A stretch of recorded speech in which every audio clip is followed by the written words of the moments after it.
Porque quando fala, mas Deus está com raiva. Sim, a ira sagrada, a ira de Deus, é uma resposta de Deus que vem contra o pecado por causa da perfeição de Deus, a perfeição moral de Deus, e por causa da natureza terrível, hedionda do pecado. Nós não temos essa descrição, esse conceito de que o nosso pecado faz separação entre nós e o nosso Deus. Nós achamos que o pecado é simplesmente o mal nosso de cada dia. Nós amenizamos a consequência terrível e a ofensa terrível que o nosso pecado faz. Mas Deus não. Deus é perfeito. Como é que Deus pode reagir tão violentamente contra as suas criaturas? E a resposta é que Deus não reage simplesmente porque Ele deixou de amar o homem. A resposta é que Deus é infinitamente e perfeitamente santo, e os homens rebeldes com o pecado e a rebeldia provocaram a ira desse Deus santo, desse Deus perfeito, desse Deus que abomina o mal. A santidade de Deus, portanto, que abomina o mal. E só isso já explicaria a ira de Deus. Só isso já seria possível.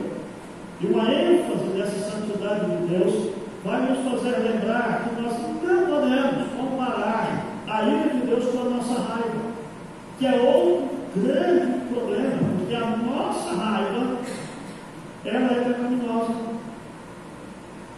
A ira de Deus não é, porque Deus está irado justamente por causa da quebra da sua santidade. A nossa raiva não.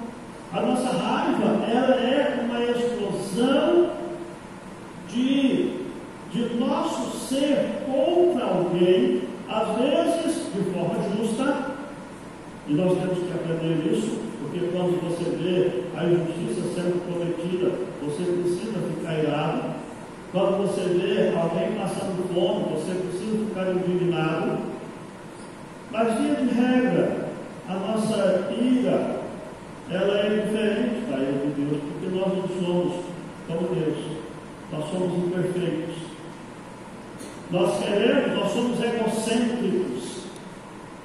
E quando nós percebemos a ira de Deus derramada sobre a terra, o mar, os rios e nascentes que nós estamos vendo aqui, nós precisamos lembrar que essa é a obrigação de Deus como Criador, para defender a sua criação. Aí você diz, pastor, Deus está destruindo tudo. Sim, Deus está destruindo tudo para renovar. Calma que nós vamos chegar lá, porque lá na frente João vai dizer assim: eu vi novos céus e nova terra. Deus está destruindo a fim de fazer novos céus e nova terra, livres do pecado. Veja, quando você fala acerca dessa ira contra alguma coisa, talvez a gente pudesse usar uma ilustração meio simplória, mas talvez nos ajude a compreender a raiva de Deus, a ira de Deus. É óbvio que se por acaso você visse um cachorro bravo ameaçando uma criança, né? Vamos pegar aqui o pastor Carlos, né? Está lá, vamos falar de uma mãe que é mais ainda defensora dos filhos, né? Se um cachorro bravo, porventura, quisesse atacar a Júlia, é certo que a nossa irmã, ela se ficaria irada contra esse cachorro.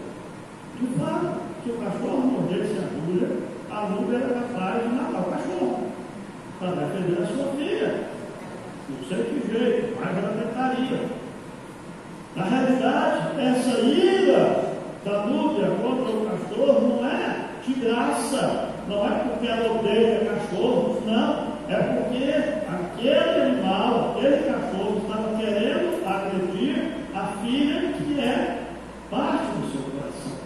E ela se engaria contra aquele cachorro, porque ela queria defender a sua filha. Presta atenção nisso. A ira de Deus é algo similar, vou dizer assim, para ser simplório, mas a ira de Deus é similar a isso. Quando você fala, mas Deus vai destruir criação. Sim, Deus se irou contra o pecado e quer livrar aquilo que Ele criou dos efeitos do pecado. Deus se ira contra o pecado, porque o seu amor é totalmente oposto ao pecado. Deus está decidido a eliminar o pecado e os pecadores. E é bom você lembrar disso. Que algumas pessoas dizem: Deus abomina o pecado, mas Ele ama o pecador. Mas Deus vai destruir o pecador que não se arrepender também, gente. Deus odeia o pecador também. Deus odeia o homem rebelde. É fruto da ira de Deus. Será alvo da ira de Deus aqueles que forem malfeitores, rebeldes contra Deus, e se permanecerem assim, será julgado por Jesus, será julgado pelo próprio Deus, porque Deus está determinado a limpar o mundo de forma final e definitiva. Isso vai acontecer no glorioso retorno de Jesus. O apóstolo Paulo fala isso quando ele escreve aos Romanos, no capítulo 8, quando ele diz assim, verso 8, verso 19: a ardente expectativa da criação aguarda a revelação dos filhos de Deus, pois a criação está sujeita à vaidade, não voluntariamente, mas por causa daquele que a sujeitou, na esperança de que a própria criação será redimida do cativeiro da corrupção para a liberdade da glória dos filhos de Deus. Paulo já explicava isso. E o que vai acontecer é exatamente isso. Deus estará purificando a sua criação. Isso não está fazendo isso porque Ele é um Deus sábio e bravo. Não, é por causa do seu amor pela própria criação que Deus está agindo. E quando você vê aqui essa descrição desses flagelos, desses anjos, né? Tem até um anjo aqui, diz aqui que é o anjo das águas, no verso 5, que a gente não sabe bem o que é isso, assim como ele dizia lá que tinha os anjos que ficavam nos 4 cantos da terra. Pode ser um anjo específico que foi comissionado por Deus para dominar e governar as águas. Também isso não interessa muito para nós, porque o que importa não é a identidade, mas é essa descrição do caráter de Deus. Então vejam que a eternidade e a santidade de Deus trabalham juntas para que Deus garanta a sua ira contra o pecado e contra tudo aquilo que se rebela de Deus. Nós temos uma dificuldade, como disse, porque nós não temos a noção dessa repulsa de Deus quanto ao pecado. Mas a ira de Deus não é como a nossa ira, uma explosão de raiva impensada, como às vezes nós podemos fazer. Não, a ira de Deus é santa. Ela é livre dos nossos sentimentos, mas é uma ira que provoca, que promove a santidade de Deus. Uma segunda coisa que nós tiramos aqui na Bíblia acerca de Deus é sobre a vingança da ira de Deus. É que a ira de Deus ela é vingativa. Aí nós olhamos desse termo, mas Deus vai vingar, porque vingança para nós é um termo muito relacionado a coisas ruins. Vingança se relaciona com você agredir o outro, porque o outro lhe agrediu. Mas percebam que quando nós lemos a palavra de Deus, sempre a Bíblia usa essa terminologia. Deus vingará o seu povo. Aqui mesmo no livro de Apocalipse, um pouco lá atrás, fala que ele viu a alma dos mártires, e a palavra deles é: até quando, Senhor? O Senhor não vai vingar o nosso sangue? A ideia da vingança é acerca de que a ira de Deus vai se recair sobre os incrédulos, sobre os servos e adoradores do seu oponente supremo, o dragão, os seus desses, como nós já vimos nos outros, porque a ira de Deus é uma retribuição ao pecado. A ira de Deus é uma vingança, no sentido de ser uma retribuição ao pecado. O mundo do qual essas taças da ira de Deus são derramadas é um mundo que rejeitou a Deus na incredulidade rebelde. O mundo que escolheu, ao invés de adorar a Deus, adorar os poderes malignos sobre Satanás. Por isso é uma retribuição. Nós já lembramos aqui que a pior castigo que Deus pode dar a qualquer um de nós é se esquecer de nós, é não nos abençoar, é não nos conceder da sua graça, é não nos sustentar nas mãos dele. Na realidade, ele não precisa nem pesar a mão sobre nós já somos suficientes como para nós mesmos. Entretanto, a vingança de Deus é uma retribuição ao pecado, é o reembolso. Talvez não se olhe tanta coisa que está acontecendo, fulano matou, o outro fez outra coisa, o outro roubou. A gente vê essa questão que a gente está sempre aprendendo e vivendo na vida, né? O governo, que às vezes dizia milhões de recursos que eram para matar fome de crianças, que eram para equipar hospitais.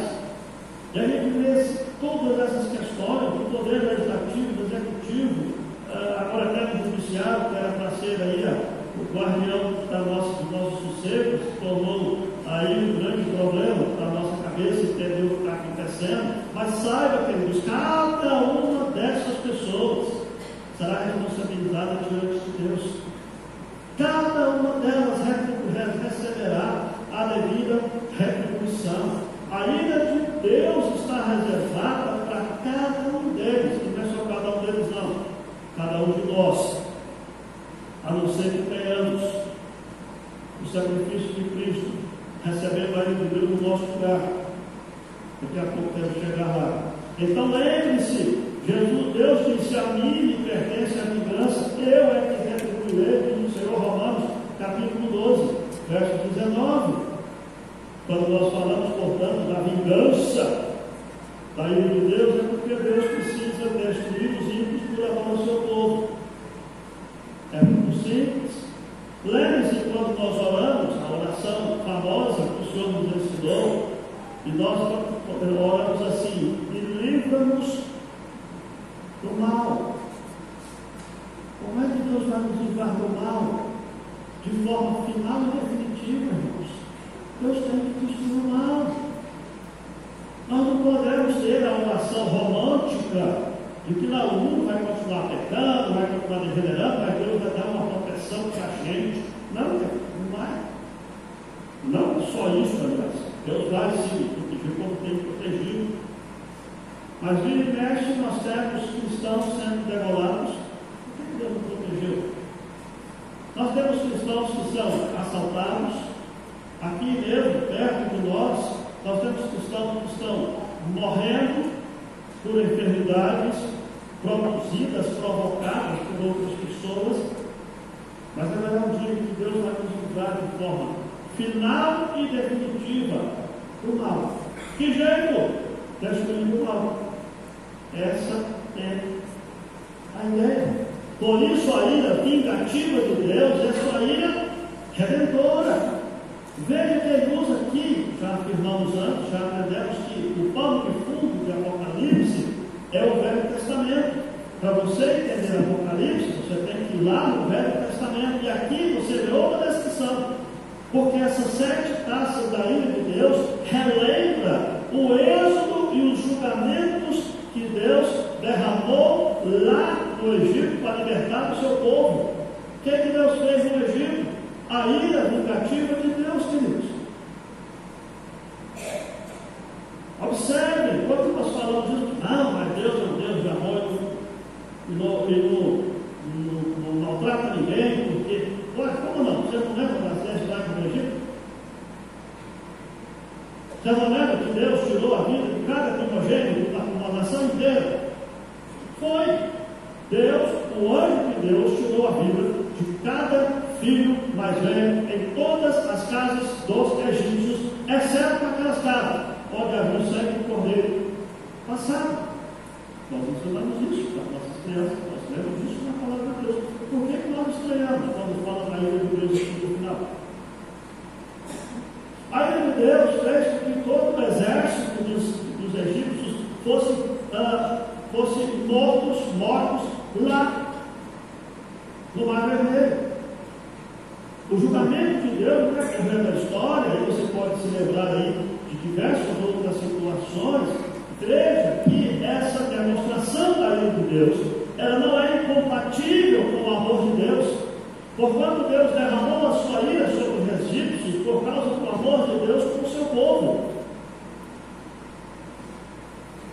Na realidade, gente, nós temos que olhar que, assim como Deus derramou a sua ira no Egito para libertar seu povo da escravidão, assim também haverá, não apenas no decorrer da história, Deus já vem exercendo o seu juízo, mas haverá um dia que Deus derramará a sua ira de forma cataclística sobre toda a criação, por causa de você, por causa do amor dele ao seu povo, para finalmente livrar o seu povo e conceder a vitória ao seu povo no descanso eterno. Não tem nada de estranho nisso. A terceira lição que nós tiramos desse texto é sobre a justiça da ira de Deus. A ira de Deus não só é justa, ela não é só retributiva ao pecado, mas ela é também justa. Ela não só é santa e retributiva, mas ela é também justa. Terceira lição que nós aprendemos nesse texto. Observe que no verso 5 e 6 ele diz isso: tu és justo, tu és fiel, o santo, pois julgaste essas coisas, porquanto derramaste sangue, porquanto eles derramaram o sangue dos santos e profetas, também sangue tem dado a beber, são dignos disso, eles merecem isso. É o que o texto está dizendo. É o mesmo julgamento que a gente viu na sete trombetas. Só que lá na sete trombetas falava acerca de destruir um terço dos rios, um terço das matas, um terço da população, porque se tratava de sete trombetas de avisos para a criação, de que a ira de Deus viria. E agora na sete taças está falando da consumação final. Por isso que ele está dizendo que todas as águas se tornaram em sangue. Por isso que ele está dizendo que queimou todos os homens, porque agora não é mais como os avisos das sete trombetas, apenas um alerta para toda a criação. Lembrando que esses episódios são servidos como simultâneos e as sete trombetas já, as sete taças já no final da consumação de todos aqueles avisos que nós vimos antes nas sete trombetas.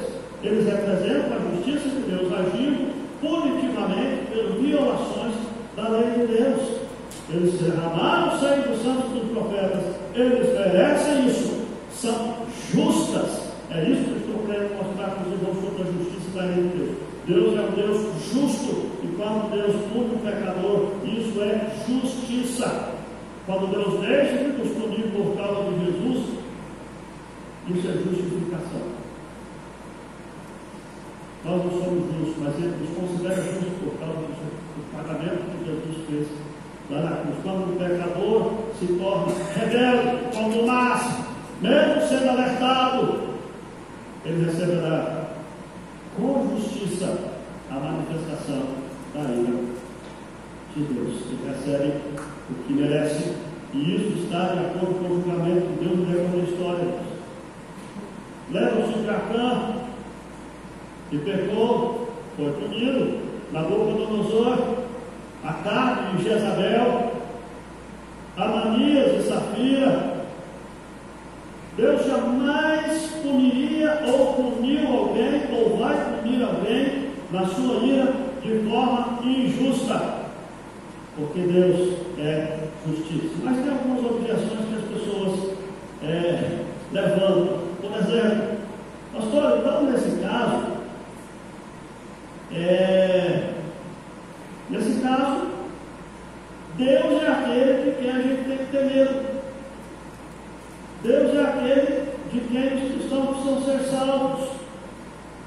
E quando você olha biblicamente, é isso mesmo. É isso. Ao invés de você ter medo do diabo e seus anjos, você tem que temer a Deus. lembre-se, quando se fala acerca disso, quando fala que a ira de Deus se revela contra toda a impiedade, aquele texto que já citei aqui, lá em Romanos, capítulo 1, né? Antes disso, Paulo tinha dito no verso 16: pois não me envergonho do Evangelho, porque é o poder de Deus para a salvação de todo aquele que crê. Salvação de quê? Da ira de Deus, porque ele diz no verso 8: a ira de Deus se revela no céu. Portanto, o Evangelho, a ação de Jesus, é para nos livrar da ira de Deus. A ira de Deus que viria sobre a cabeça da Maria Helena, ela é dispensada e desviada para cima de Jesus.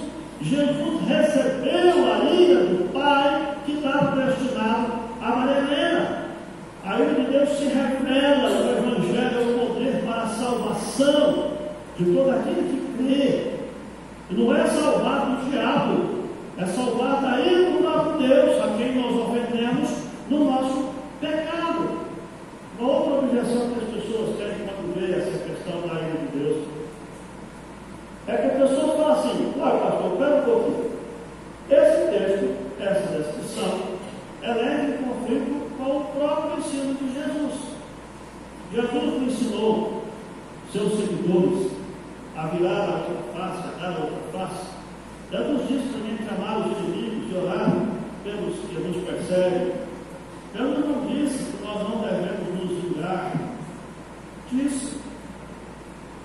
Mas isso não é incompatível. Sabe por quê, Deus? Porque Deus é diferente de nós. Deus é aquele que tem uma ira santa, retributiva e justa. E nós não temos isso. Para começar, a nossa ira quase nunca é santa. Toda vez que você se ira contra alguma coisa, você espuma a boca de raiva, seu sangue ferve, seu coração dispara, você é tomado por um sentimento de uma ira que toma você, não é você que distribui ela que toma você. No caso de Deus, não, é diferente. Vejam que se Deus ensina não retribuição, mas depois ele derrama a sua ira numa justiça retributiva, será que Deus está dizendo para fazer uma coisa enquanto ele faz outra? É, exato, porque ele pode fazer. Na realidade, irmãos, nós não devemos nos vingar exatamente porque Deus vai fazer. É o que Deus diz na palavra: não vingueis a vós mesmos, a mim pertence a vingança, eu é que retribuirei. Romanos 12:9. A Bíblia é clara: Deus é que vai retribuir, Deus é que vai vingar, Ele que vai dar o troco, Ele que vai dar a resposta. É por isso que nós não devemos vingar nós mesmos, mas entregar nas mãos de Deus, porque Deus é capaz de ser justo na sua vingança. Na realidade, aquela famosa lei do italiano, você lembra? Olho por olho, dente por dente. É uma lei que foi dada não para autorizar e liberar você para se vingar, mas para limitar a sua vingança. De tal forma que lá no Velho Testamento, se alguém agredisse outra pessoa e furasse o olho da pessoa, qualquer que fosse a vingança que essa pessoa quisesse fazer, o máximo que ela podia chegar era o olho da pessoa. Se alguém desse um burro ou uma agressão na boca de alguém, quebrasse os seus dentes, o máximo que alguém pudesse fazer na sua ira, explosão, seria quebrar o dente. Na verdade, a lei não foi dada para te dar uma permissão de fazer isso, mas para limitar essa vingança, a ofensa feita. Porque como a retribuição de Deus, a vingança de Deus, ela é justa, aí nós encontramos um grande problema. Que quando Deus vai retribuir de forma justa, o nosso pecado é algo muito ofensor. O nosso pecado tem como resultado a morte eterna. E Deus é justo. E Deus é justo. É por isso que aqueles que não têm o sacrifício de Jesus como sendo aquilo que desvia a ira de Deus sobre si, ele tem que responder diante de Deus. Já aprendemos isso no Apocalipse mesmo. Ou Jesus está como advogado diante de Deus, ou você está em maus lençóis. As pessoas que não quer saber do negócio, não, porque eu mesmo respondo pelos meus pecados que eu passo diante de Deus. Mas as pessoas não têm noção da besteira que estão falando. Essa semana o capelão compartilhou lá no seminário uma ilustração que ele passou. Eu já conheci essa história antes que eu estava no seminário. 3 ou 4 seminaristas nossos moravam ali no centro da cidade. E um dia eles entraram no elevador. E aí entrou uma senhora também junto com eles. E o elevador travou. E aí de brincadeira, falaram: hoje, eu acho que nós entramos muita gente aqui. Ou então o peso do pecado, né? E a mulher ficou brava. Ele me citava assim, bem perto, a mulher falou: só se for o pecado de vocês, porque eu não tenho pecado. Eu nem lembro quando é que foi a última vez que eu pequei. Aí as pessoas olham isso, porque as pessoas olham a questão do pecado como sendo uma coisa de pouca monta, vamos dizer assim. As pessoas não têm noção de que são pecadoras. É o Evangelho que vai mostrar a elas acerca da sua carência de Deus. E portanto, Deus, voltando à questão da nossa vingança, Deus nos manda não fazer o que Ele faz, exatamente o que Ele faz. Nós não devemos nos vingar, porque Deus é que vai vingar por nós. A injustiça que você sofre, as injúrias que você sofre, importa porque Deus é que é o seu juiz. E por último, nós aprendemos nesse texto acerca dos benefícios da ira de Deus. Verso 7, ele diz: certamente, ó Senhor Deus poderoso, verdadeiros e justos são os teus juízos. A ira de Deus é benéfica porque ela defende a lei de Deus para o bem-estar de toda a criação. Irmãos, preste atenção. O mundo não pode ser bom e em paz enquanto o mal estiver ativo. Enquanto Deus não eliminar completamente o mal, nós não poderemos ter bondade nesse mundo. É por isso que nós vemos a maldade proliferar. Portanto, a ira de Deus é dirigida a todo o pecado e ao mal, para que o mundo seja purificado no final e para que a justiça de Deus finalmente reine sobre tudo isso. A ira de Deus é benéfica para a sua criação. Por exemplo, nós vemos aí algumas histórias de algumas cidades, principalmente, vou citar aqui de forma aleatória, por favor, se tiver algum paraense, não interprete mal, mas principalmente lá no Pará, em Serra Pelada, a gente vê algumas reportagens, né, de quando tinha aquele garimpo de Serra Pelada, uma terra sem lei. Alguns lugares que não tinha juiz, não tinha polícia. E as pessoas se agrediam, roubavam, ofendiam, resolviam as coisas no 38, na 45, na 12 de repetição. E tudo bem. As pessoas que moram em lugares assim, elas penam, porque o mal prolifera. Mas o dia que chega o governo, chega o juiz, chega o delegado, se estabelece lá uma guarnição de soldados e tudo mais, nesse momento o mal é reprimido, o malfeitor é preso, é julgado, teoricamente o malfeitor é julgado, ele é preso. Ele não vai mais assaltar, ele não vai mais estuprar, ele não vai mais matar, porque a justiça chegou e resolveu a situação. Se nós ampliarmos essa ilustração a nível global, aí nós vemos como é bom que Deus julga o mal. Aí nós vemos o benefício da ira de Deus. Exatamente porque Deus é que vai pagar isso tudo. É que Deus que vai retribuir de forma santa e de forma justa todo esse mal que tem por aí. E quando nós olhamos essa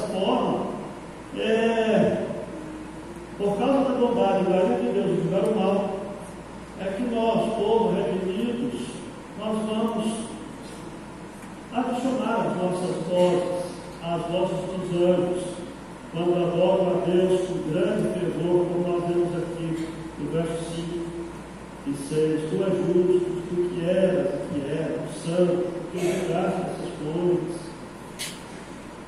É algo que vai acontecer, nós não devemos estranhar a ira de Deus. Nós precisamos lembrar de que Deus concluirá essa história numa ira santa, sagrada, vingativa e justa, que vai colocar tudo em ordem. Não é simplesmente que Deus pegar para destruir toda a morte, nada, que Deus estará restaurando a sua criação, eliminando o mal. E a eliminação do mal é essa restrição na ira de Deus, que é santa, retributiva, justa e que traz benefícios para a sua criação. A conclusão que nós chegamos nesse texto é que nós somos salvos por causa da ira de Deus. Nós somos salvos da própria ira e nós somos salvos por causa dessa ira. Nós somos salvos da ira quando nós temos o Evangelho, que Deus nos livra, Deus nos salva da sua própria ira, enviando alguém para suportar essa ira no nosso lugar. E nós somos salvos quando Deus derrama a sua ira sobre todo o mal, a fim de beneficiar o seu povo. Agora, por mais dura que seja a doutrina da ira de Deus, ela mesma oferece a solução para os pecadores que precisam escapar da ira de Deus. Está embutido no problema a solução. Quando os pecadores lutam contra a terrível doutrina do julgamento, a gente precisa lembrar a todos os pecadores, aquele que fala, mas Deus é irado, Deus é isso, Deus é aquilo. Aí você precisa direcionar essa pessoa lá para Romanos, capítulo 3, verso 25. Porque aí Deus não é apenas um Deus irado e injusto, mas é em Romanos 3, 25, quando fala a redenção que há em Cristo Jesus, a quem Deus propôs no seu sangue como propiciação, pagamento dos pecados, mediante a fé, para manifestar a sua justiça. Deus enviou o seu próprio Filho. Veja que em Romanos capítulo 3, tudo era negativo. Falava da ira de Deus que se revela nos céus contra todo o pecado. Ele falava aqui, antes, no capítulo 3, no verso 10, não há justo, não há nenhum sequer. 3:23, todos pecaram e carecem da glória de Deus. No 3:25 diz, Deus resolveu isso, enviando o seu próprio Filho para derramar o seu sangue como propiciação, como pagamento por esses pecados. Essa é a boa notícia. Deus de fato é um Deus terrível, lembra do texto de Hebreus? Terrível coisa é cair nas mãos do Deus vivo. Mas esse mesmo Deus manda a solução disso tudo, para que Jesus possa suportar a ira do Pai. De fato, uma vez que nós encontramos refúgio do pecado, estudar na cruz de Cristo, nós não nos escandalizamos mais com a verdade de Deus, não. Quando você olha o texto bíblico, quando você estuda, quando você vê o mal e a santidade de Deus, você percebe que a ira de Deus é a coisa mais lógica e razoável do mundo. É óbvia. Se Deus promete um Salvador, se Deus já fala que a sua ira é derramada contra o pecado e contra o mal, Ele vai cumprir a sua palavra. É o que o texto está dizendo. Aqui no Apocalipse nós temos isso. É o final de toda a história. Agora, veja que a gente não admira a ira de Deus. Você não vê cantos aqui falando da ira de Deus. Nós temos muitos cantos falando da graça de Deus. Porque é essa maravilhosa graça que nos concedeu a possibilidade de escaparmos da ira de Deus. Que a ira de Deus é justa, para que cada pecado receba a sua retribuição. mas para aqueles que estão cobertos e perdoados através do seu Filho, a área de Deus está aqui. Tendo cancelado o escrito de dívida que era contra nós e que constava de ordenança, do qual nos era prejudicial, remover inteiramente o escrito de dívida e gravá-lo na cruz. Essa é a graça de Deus. Mesmo sendo merecedores da ira de Deus, e nós temos que louvar a Deus por isso. Nós não somos salvos porque somos melhores do que os outros. Nós não somos salvos porque somos boas pessoas. Nós somos salvos porque Deus teve misericórdia e derramou a sua graça sobre a nossa vida. Nós somos salvos porque o cinto de dívida que era contra nós, os nossos pecados, foi cravado lá na cruz, de tal forma que lá na cruz nós tivemos o pagamento pelos nossos pecados. A maravilhosa graça do nosso Deus. Deus abençoe a sua vida. Você tranquilize o seu coração com relação à ira de Deus. Mas você sabe que ela é de Deus. Ela é bíblica, ela é uma lei santa, retributiva, justa e que traz benefício para o seu povo. Esse é o motivo a mais para você evangelizar. Esse é o motivo a mais para você distribuir a palavra que os gideões estão fazendo de forma intensa no mundo inteiro. Porque a única possibilidade de alguém escapar da ira de Deus é através do Evangelho, que é o poder de Deus para a salvação de todo aquele que crê. O mesmo poder do povo dele, que o justo liberado não tem. Por isso, a fonte, vamos orar. Obrigado, Pai, pela instrução que o Senhor nos concede na tua palavra. E diante disso que nós aprendemos hoje, nós queremos louvar o Senhor e agradecer pela preciosa graça que o Senhor derramou sobre nós. Conceda-nos, ó Pai, a bênção de poder entender isso, de ter um coração agradecido e, por gratidão, vivermos uma vida santa diante do Senhor. Dá-nos também esse correto discernimento, essa correta noção, a fim de que possamos alertar os nossos amigos e todas as pessoas que conhecemos acerca desse assunto, porquanto todas as pessoas que ainda não têm o sacrifício de Cristo como representantes lá na cruz estão debaixo da tua ira, e que o Senhor nos ajude a proclamar esse evangelho da graça, a fim de que a salvação do Senhor esteja alcançando aqueles porque Jesus morreu lá na cruz. Entregamos nas tuas mãos, suplicando a tua graça sobre o teu povo e louvando o Senhor por esse estudo da palavra que nos mostra a ação do Senhor em nosso benefício. E fazemos isso em nome de Jesus. Amém. Nós vamos ter o nosso coração edificado espiritualmente por mais um canto de leis. Amém.